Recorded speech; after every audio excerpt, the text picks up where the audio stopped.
Now, the other truth is that in my team, the NIS placed a mall a long time ago. You know, kweli. I have a mall on my team. Because when I got an accident in Embo, for me, nilikataza Wakenya, no, don't speculate. Nilikataza Wakenya, hapana, mwache kusema your accident was planned. Accidents happen and this has happened. But later, I realized Kenyans were not wrong to be paranoid or to be suspicious. Kenyans were actually right to be suspicious, and I was wrong not to be suspicious. Because the car that did an accident was not owned by an individual, it's owned by a company. And when you search the CR12 for that company in the register of companies and you check the directors, it's a dead end.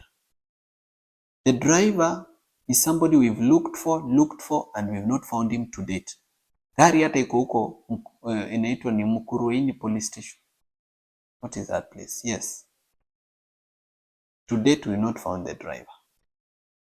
Yeah. Now, when I was arrested, there's a call that was made from this office around this building. And that call was made to DCI that I'm here. Somebody was called here, akaulizwa boss ako aliposema ako, that person called DCI. When DCI came to this office for an arrest, they didn't guess.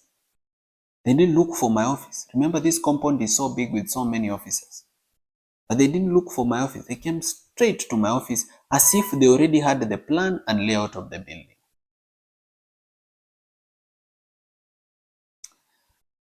When bombers happened, okay, when I was arrested, this mall was not there.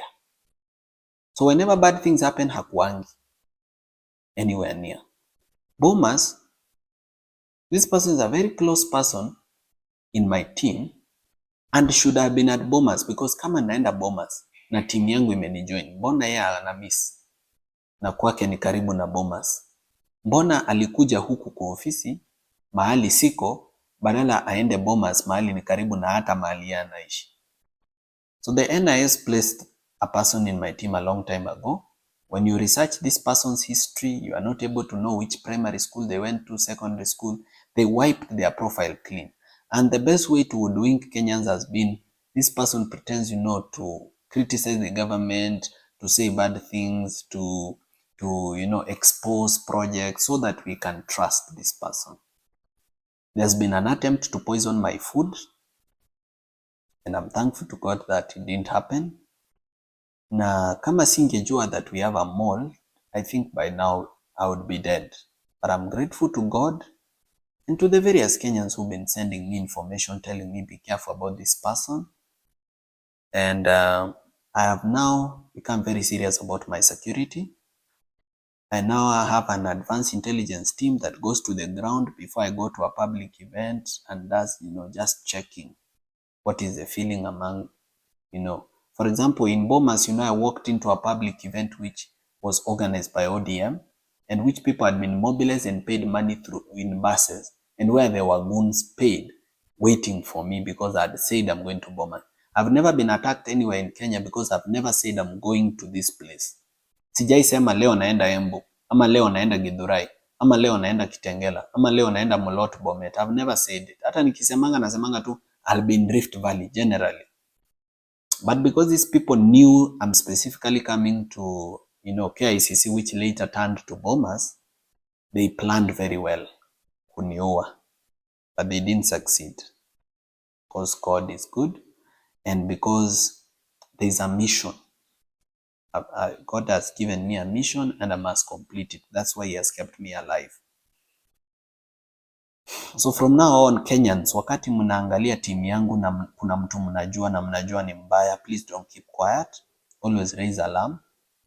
I've started vetting every member of my team, where they went to school, what they did, who they are, why they are here, what they do for a living, what they are doing.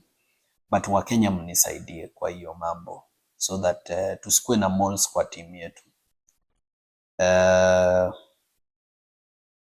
There is also another incident that I was about to forget. When I was attacked at Bomas, I went to the hospital. When I went to the hospital, I was treated, but wind got to the media and other people that I'm at Nairobi hospital, so I left the hospital. I came to this office to pick something before I go to the next hospital, so nilikuwa nasaidiwa na watu wangu. Na nilipofika hapa kwa ofisi, I got information from 3 different sources that I'll be arrested. And the reason I was supposed to be arrested on Friday was the police were looking for someone to blame for what happened at Bomas. They were saying, let's blame the chaos on Morara. But me, I was asking, but Morara came alone. In fact, at the door, he was only allowed to enter with 1 guard. So how do you blame it on him? But the police wanted actually to arrest me on Friday and blame the chaos on Bomas on me.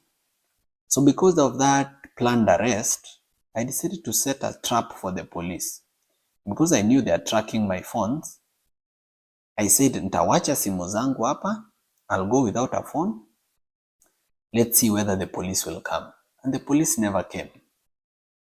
Because their mole, the NIS mole inside my team, told them ameondoka msikuje. This only goes a long way in showing Kenyans that it's no longer business as usual. My life is actually in danger and I need to be more careful than I've been. Now, the reason I had not beefed up my security, some Kenyans have been saying, sasa wewe Morara, kwani unatembea kama Mkenya wa kawaida, kwa nini usibeef up security? Why are you failing? But security is expensive. Security is not cheap. Let's say, hypothetically speaking, let's say you pay one security guard, say 20 or 25,000, for example. Just an example. How many would you need to guard the residents, to guard you? And how will you afford that cost every month? So hapa ndio inafikanga viongozi wananunuliwa na William Ruto ama na some billionaires. You find that somebody is actually being supported by NGOs that have an interest, or foreign governments that have an interest, or some billionaires that have an interest, because you are not able to afford basic security. But mimi nitachangisha Wakenya, kila Mkenya akinitumia 10 bob 10 bob, 1,200, 100, 500, I believe I'll be able to beef up my security and it will be well. So whatever you can spare, I'll be really appreciative to Kenyans, whatever they can spare to support me in beefing up my security. But otherwise, me, what I can promise Kenyans ni kwamba siwezi nunuliwa. There are stories of people who say, huyu ni project, huyu ni project. Maybe they themselves who are saying huyu ni project, they are the project. Labda wao wenyewe they are project. But I don't think it's fair or good to call someone a project when you don't know them in person, you don't know their history, you don't know where they came from. Me, I come from a family history of fighters, people who believe in something, people are principled. So hatufanani, sio sisi wote ununuliwa, sio sisi wote ukuanga project za watu. There are some of us who actually fight for change because we believe in it. So hiyo kitu ya kukuwa na mall ilini hurt sana. But ndivyo ilivyo. Unajua sikuwa na political experience vizuri, but so unaona I'm gaining and I'm learning quickly. So hata kama nilifanya hiyo makosa ya kuovertrust watu, kuenda mahali bila intelligence, ni ukweli nilifanya makosa and I'm sorry. I apologize to all Kenyans kwamba hapo niliteleza, lakini it will not happen again. I will be more careful this time. And I'll continue fighting for what we believe in together. Sitawahi wa disappoint na sitawahi waachilia. I'll keep doing the Vampire Diaries. I'll keep doing civic education. I'll not stop, because when I stop, the enemy wins and the enemy should not win.